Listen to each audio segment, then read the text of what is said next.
Welcome to the Second Bite podcast, where we talk with top entrepreneurs and CEOs about creating valuable companies through creative transactions. Now, let's get started with the show.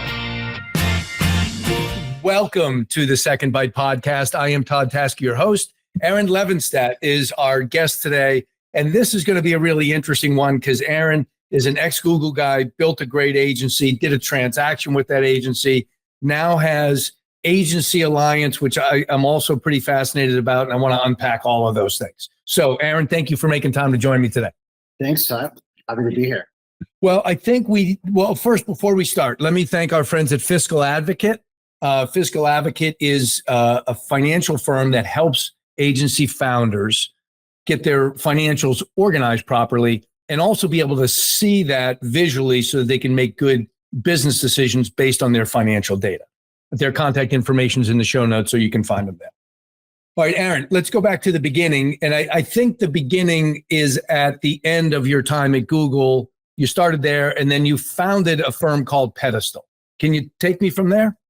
Yes, exactly right. So, professionally speaking, I grew up at Google. So I was on the product core team that helped to construct the organic search product and the paid search product, got to work on analytics. And then through my time at Google, I got introduced and met companies that were looking for support with search. And that was sort of the initial kind of instance in motion that kind of got the agency started. And then I, over time, built an agency around that. And you were at Google back in the day, as they say, right? 06, 07, 08, somewhere in that range? Exactly. I would have started probably right at the end of 05. And so you're going to go out and do this on your own. You founded Pedestal. Tell me about, you were at Pedestal for a bunch of years. Take me through that in a short period of time, because I'd like to accelerate towards the end of that and a little bit into the transaction. Sure. So, Pedestal started, and, there were points in time where we were doing different kinds of work. I think kind of every agency, certain instances goes through this, where we were doing some web dev, we were doing different kinds of advertising, different kinds of growth motions, and they were doing well. There was no problem with those different business lines. But I think over time, what we realized was we need to develop a very clear core competency. And for us, that clarity was clear, so to speak, no pun intended, but it was search, right? So what we ended up doing was, as we grew the firm, we would lead with, and our core competency was search and helping our clients get discovered more productively on search. And that's, as we matured as a firm, that was what we would be squarely focused on. And from the very beginning with clients, myself or our sales folks would tell clients, hey, listen, there's lots of different ways you can market yourself. You can shoot TikTok videos, you can run Instagram stories, you can buy billboards on the 101, but we don't do any of that. All we do is search and get you discovered as productively as possible on that channel. And obviously the results from that were pretty strong. You grew that business over 10 years. 10 years into it, which I guess was 21 or 22 or somewhere in that range. About how big was Pedestal at that point? And you were only doing search, right? Yeah. So we were only doing search. We were probably it's been a little while now. So we sold the firm right at the end of 21. I sold it from the end of 21. It was probably around 25 to 30 people in terms of size. Okay. From that perspective, yeah. And so I'm going to guess that had you with 3, 4, 5-ish of revenue and probably between 1 and 2 of EBITDA, approximately? Yeah, so that's about right on both scales. I'd say both scales kind of tilted towards the latter end of each scale. Got it. Thank you for that. And so you're doing really well at search. You've got a good business. You're making good money. You're the sole owner of the business. Tell me, first of all, why the transaction? Why did you decide to do that as opposed to continuing to grow the business every year like I know you were? And then how did it come about? Did they knock on your door? How did that happen? So the answer to the first part of that is, I think as the business continued to grow and it grew at a very steady clip, and we were not in a position where we needed to sell the company. Um, the I think the reason why is I think as the company grew, it became clear that there was another level that we could get this thing to. Like it was at a level, and it could get to another level. And the time, energy, money, and effort to go from X to Y, that's a real thing, right? So like you're at level X, and to go to the next level, I believed that it was achievable. It's just there is a runway and infrastructure and things that you had to go to from that X to Y. That's one piece of it. So thinking that through, at the same time as we started to get people that were knocking on the door, and we would get hey, like, have you guys considered?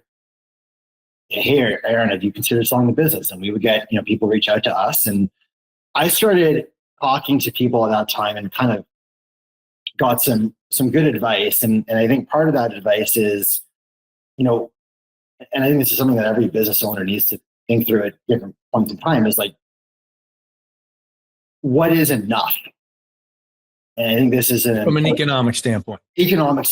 Like, and it's a very personal question that everybody and her or their family needs to think about is, what's enough? And if you have this asset that has value, and there is one of the advisors who was around me said something to the effect of like, if there's an offer on the table whereby the downstroke is, you're able to be in a position where you feel financially very comfortable, like you're set, like from here till whenever, to the long foreseeable future, you should think very hard before turning that down. And so, tell me about how, because it's now a couple of years after that. How is and you got probably not enough to fly private every time you want to, but enough to feel comfortable. I'm curious about your risk tolerance today. So how is your emotional comfort around money, number one, and number two, your overall risk tolerance? How has that changed since you did the transaction? It's a really good question. I think like having that first, I think I'd say too, like, my family, we don't really we put a lot of value on experiences in our family, and on, I got kids that are 4 and 2, making sure that they have like very good experiences, but we don't really live we don't really live a lavish lifestyle. And, that being a part of the mix in our family construct, with this, the transaction allowed me to do is just say, hey, listen, like there's a lot of our family economics that was in the business. And this kind of allowed us to have a way to extract that value that was in the business, and afforded us the ability to kind of move that out of the business. And having that now kind of call it like in the bank, so to speak, I think is actually, I wouldn't say, maybe increase the risk tolerance, in the sense of like, hey, like that's kind of blocked, and now go do other things. And, that, we're going to be A-okay. And there's like, knowing that there's enough there, I think it allows you to actually, and I don't know if this is paradoxical, but like kind of, do other things that are maybe more risky than you would do otherwise. Yeah. And, I hear that a lot. I hear two things. Number one, my risk tolerance has gone up dramatically because I've got this safety net. I've never had a safety net in my life before, right? That's number one. And number two is the thing I was afraid of most, or the thing that gave me the most amount of concern. I solved that with the transaction, right? So do you remember, before you started getting those knocks on the door, do you remember what you worried about from a business standpoint, what you worried about most?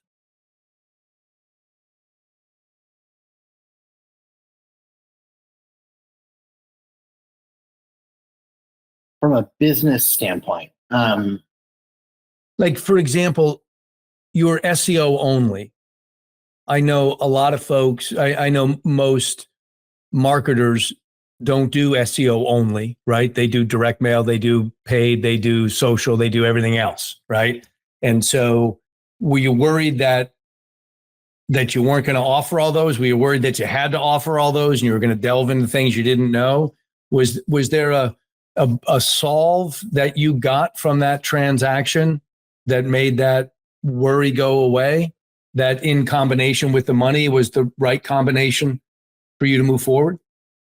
I mean, I think, and it's probably, I don't, it's probably not all that rational, but I think as an agency owner and working with other agency owners and marketing agency owners in my current venture, the Agency Alliance, I think there is this thing. I'm not sure it's rational, but like you're working with clients, and clients clients today may not be clients tomorrow, and that's just the reality of that business.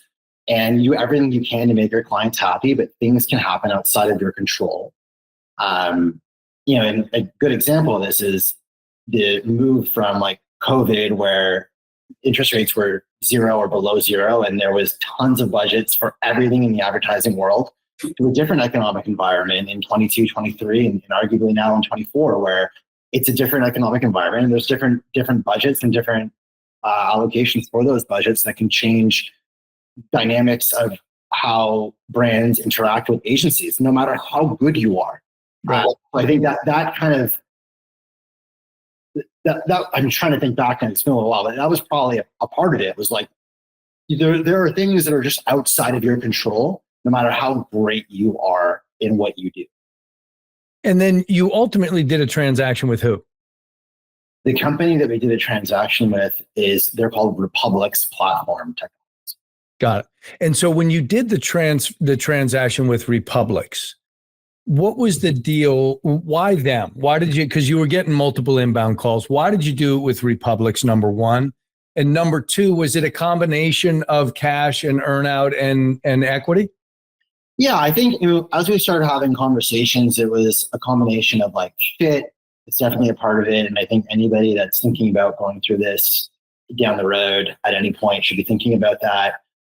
It was a combination of that fit part of it, and then also what the deal was, and not only and how I know when you're working with your clients, I'm sure it's not just about like the top line number that's in the deal. It's like, what are the other parts of the deal that go along with whatever the price or value that's being put in the LOI or whatever other documents. So I think it's a combination of the fit, and then also the transaction terms beyond just the dollars that are on the front page of the LOI. Yeah, and the question always comes up, which goes to enough, right? At some point you say, what would be enough? And I have some guys and we've had them on the podcast, that say, I need just enough, but I want a big upside. And I have other guys that say, listen, if they want my business, they got to pay. I need a big chunk in cash, and I'll take a little bit extra going forward, or I'll take it. What were your criteria that was most important to you from the makeup of the deal? Yeah, so there are a couple of things that were important in terms of how I was sort of thinking about the deal. One is, there's that going back to this concept of enough and not having enough. So there's that, that famous like Kurt Vonnegut quote or little soliloquy where it goes something like, I think it's from one of his books, where like it's like Joseph Heller was at, the guy who wrote Catch from the Rye was at a party being thrown by a billionaire. And, he's with a friend, and his friend says, hey, like, Joe, like, how does it make you feel that our host only yesterday probably made more money than your novel Catch 22 would make in its entire history? And, Joe says, like, I've got something that he can never have. And his friend says, well, what could that be, Joe? And Joe says, the knowledge that I've got enough.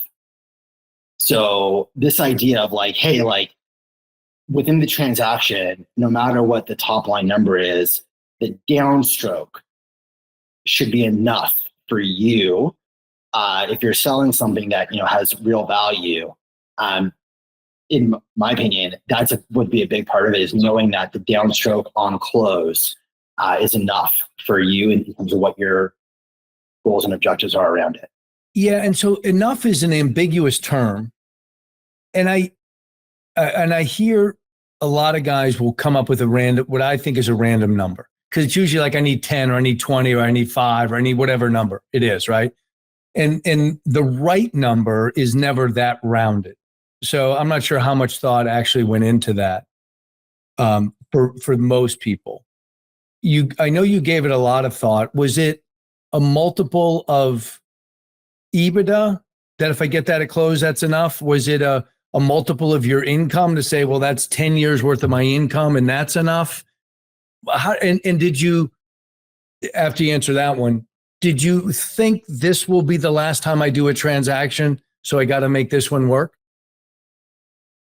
So in terms of on the enough point, I think this is a hard one, and it's not an exact science, and I don't think we were exact about it in the way that we approached it. We, as in like my family, thought this through. I think there's different metrics about, like, if you have take whatever number that you're going to need per year. I mean, I've heard this metric, and it's probably a reasonable rubric. Or like, take the number that you need per year to live, like make that calculation, and then you multiply by 20, and then like adjust some factor for like reasonable inflation. And that doesn't strike me as a bad way to go about thinking about it. And I've heard it discussed by financial folks. Yeah, because that way, if you get 5% off of your pile of money, it's enough to give you an income and on from there. Exactly. So, and if you're doing whatever that you're doing with your money in some kind of investing compounding motion over time, so exactly right. And is that how you came up with what you needed as your cash at close? It was part of it. So part of it was saying, like, okay, well, given what we want to be doing as a family and our preferred lifestyle, if it's like, whatever, to use like, some round numbers, if that number was like, $1 million a year, or if you use just a round number, then like, okay, well, you need $20 million right, so that you've achieved, call it, that number that is quote unquote enough, right? Which is it's a hard thing. It's not an exact science, but I think it's not a bad rubric to follow. And then also just thinking through with your advisors and friends and people that you can turn to and trust, just how to go about thinking about this, and what is that number that allows you to have that financial, you kind of hit that point where you can kind of, hey, like, hit that number and I feel good about it. I feel comfortable with it. You call it like financial freedom. And that's kind of how I just talked to a bunch of people and kind of use that 20 as a rubric. And do you think you will build another business, be an owner in another business, and have another exit? And that answer you're about to give us, did that impact your decision here? So I am working on building a business now called Joint Agency Alliance. What happens with this, whether it transforms into an exitable venture or if it's just something that I'm doing because I really like it, I get a lot out of it, and I think I'm solving for some key problems that I had in building and scaling an agency, a marketing firm. I'm, and I guess going back to one of your points, Todd, is like, I'm doing this because I lived through this and I know what it's like, and I feel like I can give back and help. It's something that I really want to do. If it ends up becoming financially super interesting, then great, but that's not the driving factor. And I say, like, when Todd, you were asking, well, I think having that initial wing transaction, that initial transaction that allows you to do that kind of thing, I also think is interesting in that it gives you the flexibility to do something where if it ends up making great money, then great, but it's something that you just really like doing anyways. So, and I want to talk about Agency Alliance in 1 second. My last question on the transaction topic, what do you think was the biggest takeaway from the process, from the first conversation until deal close, or the most important thing where you would pass on advice to somebody, make sure these one or two things exist in your deal or that you do or what have you? Yeah. So there's like that very famous, I'm reading the Ben Franklin autobiography. No, sorry, biography, not autobiography. Biography by Walter Isaacson. And in the book, there's like this Franklin quote that goes something like, "It's necessary to learn from the mistakes of others, and you should be dedicating significant time to do that, because if you don't, you will not live long, nor will you live well." So I think in having gone through the process, and I feel very fortunate with how it turned out, but I would have, in retrospect, started investigating it, learning about it, talking to advisors earlier than I did, like years earlier. And then taking from that and incorporating those elements into my scale stage prior to exit. That would have been a key lesson for me, is activating an advisory board effectively, people that I could be learning from and learning from their mistakes and learning what went really well in their exits, and having that sort of open dialogue with those folks in my network long before I was going through an exit trajectory. Yeah, and it's part of what our mission is here with the Second Bite podcast. So we're again thankful for you being on. So now you got this transaction done. Tell me how you got from closing that transaction to the agency alliance that you're running now, and then let's get into what agency alliance is. Sure. So, as I was going through, so I guess I'll start with like getting close-ish to exit, but not quite at exit. I had the really good fortune to sit down with a really prominent business guy, this gentleman, and we had a conversation. He's asking me about the business, asking me about some of the numbers, and we're chatting it through. And he says, "Okay, Aaron," I'm like, "Interestingly, got a good business. Thank you." And he's like, "Well, let me ask you this: like, who is on your advisory board?"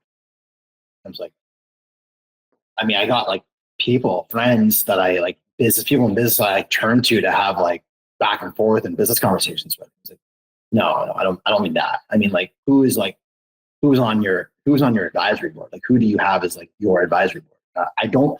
I'm not sure I even registered what that meant at the time. Like, I had some idea of what he meant. Yeah. But I didn't have that in place. So, getting that constructed and set up was a very lengthy, arduous process. And it was also incredibly important and really helped in terms of getting me into a better place where there was more value in the asset as I got into that exit trajectory. And then also through the exit trajectory, it was, and I wish I had done it years earlier. So that was a big unlock. The other thing that I would say also just around that, and it's something that this person that I sat down with said the same thing, is like, when you're thinking about who you want on this advisory board, he's like, you got to remember this. The quote that he had, which I've never forgotten, was, "You can't ask somebody for directions to a place that they've never been." That's great. That's a really good quote. So you got to have people that have done this, like that have had this, that have done the journey that you're going to have to embark on at a certain point, that have walked that or ran that marathon. You got those are the people that you got to have around you. So that's, yeah. And then that sort of was the initial launch sort of point, or launch, in terms of thinking around agency alliance. Because you mentioned this, what agency alliance does is it basically does three things for its members. It activates a peer network of people that are other marketing agency owners that are thinking through and figuring out scale.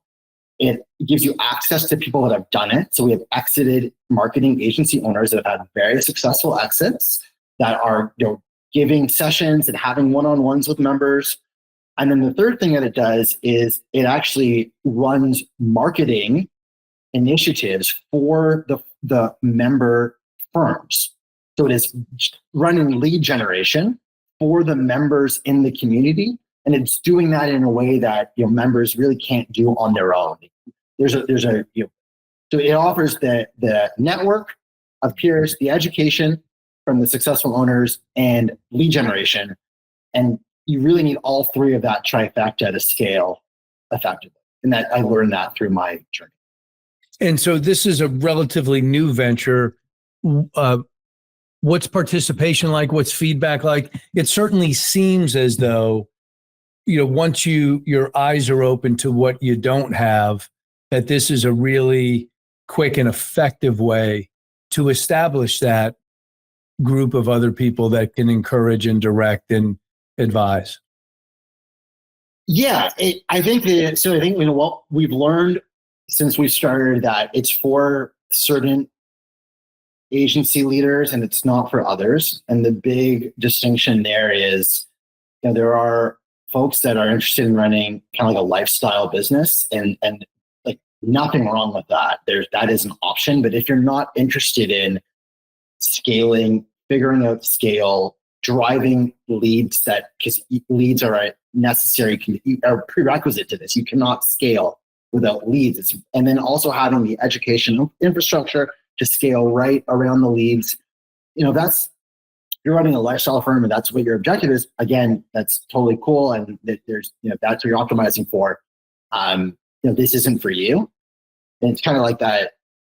There's you can either be going in the backyard and chopping wood and taking that wood to market and then, doing the same thing the next day. And again, that is nothing wrong with that. Or you can be trying to build a sawmill and employing people in the sawmill and want to sell the sawmill. They're just two very different things. So if, the sawmill part of it is interesting, that's what this is for. And people can learn about that. The website is Agency Alliance? It's joinagencyalliance.com. Got it. And that is also in the show notes. So people that are listening will be able to find it there. Also be able to find our friends at Fiscal Advocate there. Aaron, you've been on a great journey. It's great to have somebody as thoughtful as you share openly about what that journey's been like. So thank you for that. Continued success. We'll watch Agency Alliance as that grows and serves others. And thank you for being on a Second Bite podcast. Thanks a lot, Todd. Thanks for having me. Thanks for listening to the Second Bite podcast. We'll see you again next time, and be sure to click subscribe to get future episodes.